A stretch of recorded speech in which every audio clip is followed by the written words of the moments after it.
हकीकत यह है कि जो शक्तिशाली होता है उसके लिए ना कोई नियम बने हैं ना कोई कायदे बने हैं। दुनिया का हर नियम केवल उनके लिए लागू होता है या जो कि कमजोर है, छोटे हैं। ये शक्तिशाली देश अपने सुविधा के मुताबिक नए नए नियम अपने तरह से बना लेते हैं। वेनेजुएला के राष्ट्रपति को जब अमेरिका ने आधी रात उठा लिया तो सभी देशों ने महज निंदा की। जो उसके साथी देश थे उन्होंने भी निंदा की, लेकिन मदद के लिए कोई आगे नहीं आया। आज ग्रीनलैंड का भी यही हाल होने जा रहा है।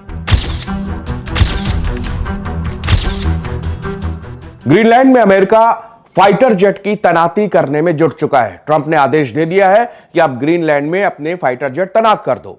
यूरोप के कई देश नाराजगी जता रहे हैं, मगर ग्रीनलैंड की मदद के लिए कोई आगे नहीं आ रहा है।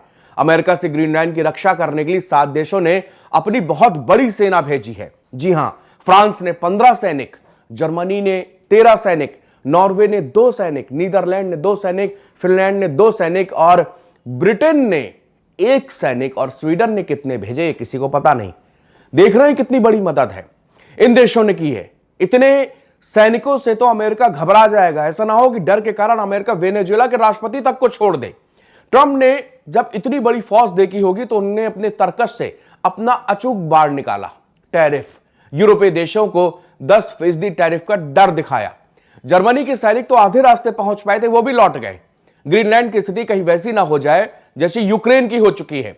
शुरुआत में सब ने उसके हवा भरी और बाद में जब रूस से जूझ गए तब आज 3 साल से यूक्रेन में महज तबाही का मंजर देखने को मिल रहा है। अमेरिकी राष्ट्रपति डोनाल्ड ट्रंप की ग्रीनलैंड पर कब्जे की कोशिशों के बीच आर्मी की ओर से यह ऐलान कर दिया गया है। ट्रंप की ग्रीनलैंड पर कब्जे की इच्छा का डेनमार्क और यूरोप में कड़ा विरोध किया है। यह कदम अमेरिका और यूरोप, खासतौर से डेनमार्क के साथ उसके रिश्तों में तनाव को बढ़ा सकता है। हालांकि अमेरिकी सेना ने इस कदम को पहले से ही चल रही प्रक्रिया का एक हिस्सा बताया है, जिसकी जानकारी डेनमार्क को दे दी गई है। North American aerospace defence command यानी कि NORAD की ओर से बताया गया है कि उसके लड़ाकू विमान जल्द ही ग्रीनलैंड के पिटुपिक स्पेस बेस पर पहुंच जाएंगे। नोआर्ड ने कहा है कि यह तैनाती लंबे समय से चल रही एक क्षेत्रीय रक्षा योजनाओं के समर्थन करेगी। ये विमान अमेरिका और कनाडा के ठिकानों से संचालित होंगे। नॉर्ड के जरिए इस बात पर जोर दिया गया है कि यह तैनाती डेनमार्क के साथ साथ मिलकर की गई है। वहीं ग्रीनलैंड की सरकार को भी इस बारे में पहले से सूचित कर दिया गया था। सैन्य अधिकारियों ने अभी विमानों के ग्रीनलैंड में आगमन की निश्चित तारीख नहीं बताई। इस तैनाती के समय ने यूरोप का ध्यान खींचा है, क्योंकि ग्रीनलैंड के मुद्दे पर अमेरिका और यूरोप में इस समय भयंकर तनाव चल रहा है। अमेरिकी राष्ट्रपति डोनाल्ड ट्रंप इस बात पर जोर दे रहे हैं कि ग्रीनलैंड को उनके देश का हिस्सा बन जाना चाहिए। यूरोपीय देशों ने इसका विरोध किया है क्योंकि वो उनके ऊपर भड़क गए। ट्रंप ने ग्रीनलैंड के मुद्दे का विरोध के लिए Denmark, Norway, Sweden, France, Germany, UK, Netherlands और फिनलैंड पर 10% टैरिफ लगाने की धमकी दी है। ग्रीनलैंड अपनी रणनीतिक स्थिति के कारण आर्कटिक में एक महत्वपूर्ण स्थान रखता है। ग्रीनलैंड की सुरक्षा का जिम्मा डेनमार्क के पास है। अमेरिका और डेनमार्क के बीच में रक्षा सहयोग लंबे समय से चल रहा है।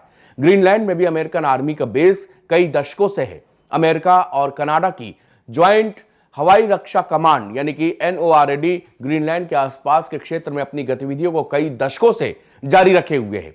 अमेरिकी जेट की तैनाती को इन चल रही सुरक्षा गतिविधियों का हिस्सा बताया गया है।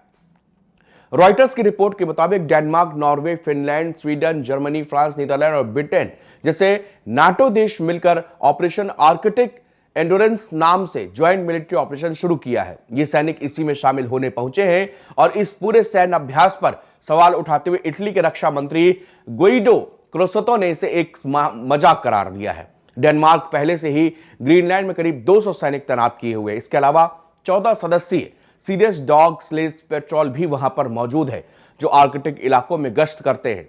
फ्रांस के राष्ट्रपति इमैनुअल मैक्रों ने कहा है कि आने वाले दिनों में इन्हें जमीन, हवा और समुद्र के जरिए मजबूत किया जाएगा। यह संख्या छोटी है, लेकिन यह राजनीतिक संदेश के लिए है कि नाटो एकजुट है। डेनमार्क की अगुवाई में चल रहा ऑपरेशन आर्कटिक एंडोरेंस एक सैन्य अभ्यास है, जिसका मकसद होगा यह देखना कि अगर भविष्य में ग्रीनलैंड में बड़ी संख्या में सैनिक तैनात करनी पड़ी तो उसकी तैयारी कैसे होगी।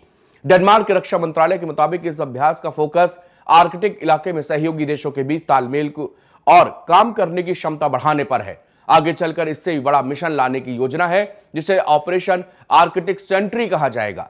यह एक नाटो का मिशन होगा। इसका उद्देश्य ग्रीनलैंड और उसके आसपास के इलाकों में निगरानी बढ़ाना और किसी भी खतरे को सैन्य जवाब देने की ताकत को मजबूत करना है। हालांकि यह मिशन तुरंत नहीं होगा। जर्मनी के रक्षा मंत्री बोरिस पिस्टोरियस के मुताबिक ऑपरेशन आर्कटिक सेंट्री के शुरू होने में अभी कई महीने लग सकते हैं। यानी कि फिलहाल ग्रीनलैंड में कोई बड़ा नया सैन्य मिशन शुरू नहीं हुआ, बल्कि उसकी तैयारी और योजना पर काम किया जा रहा है। नेटो के कुछ बड़े सैन्य ताकत वाले देश इस मिशन से दूर रहे। पोलैंड, इटली और तुर्की ने ग्रीनलैंड में सैनिक भेजने से इनकार कर दिया। पोलैंड के पीएम डोनाल्ड टस्क ने साफ कहा कि उनका देश सैनिक नहीं भेजेगा। दरअसल पोलैंड की सबसे बड़ी चिंता रूस के साथ लगी और उसकी पूर्वी सीमा है। पोलैंड अपनी सैन्य ताकत को वहीं पर केंद्रित रखना चाहता है। ग्रीनलैंड में सैनिकों की तैनाती को लेकर नाटो का कोई भी सामूहिक निर्देश नहीं है। हर देश अपनी सुरक्षा प्राथमिकताओं और संसाधनों के हिसाब से फैसला ले रहा है। ग्रीनलैंड की अपनी कोई सेना नहीं है। उसकी रक्षा और विदेश नीति की जिम्मेदारी डेनमार्क पर है। यह डेनमार्क की एक स्वायत्त क्षेत्र है। यहाँ की आबादी महज 57,000 है। 2009 के बाद ग्रीनलैंड सरकार को तटीय सुरक्षा और कुछ विदेशी मामलों में छूट मिली है, लेकिन रक्षा और विदेश नीति के मुख्य मामले अभी भी डेनमार्क के पास हैं। अमेरिका का पिटुविक स्पेस धुले एयरबेस ग्रीनलैंड के उत्तर पश्चिम में स्थित यह बेस अमेरिका चलाता है। यह बेस मिसाइल चेतावनी सिस्टम और स्पेस मॉनिटरिंग के लिए इस्तेमाल होता है। न्यूयॉर्क टाइम्स के मुताबिक यहां करीब 150 से 200 अमेरिकी सैनिक पहले से तैनात हैं।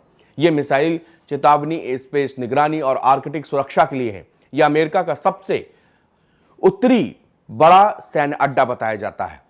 डेनमार्क की ज्वाइंट आर्कटिक कमांड ग्रीनलैंड से काम करती है। मीडिया रिपोर्ट के मुताबिक यहां पर कुल करीब 150 से 200 डेनिश सैन्य और सिविलियन कर्मी हैं, जो कि निगरानी, सर्च एंड रेस्क्यू और संप्रभुता की रक्षा करते हैं।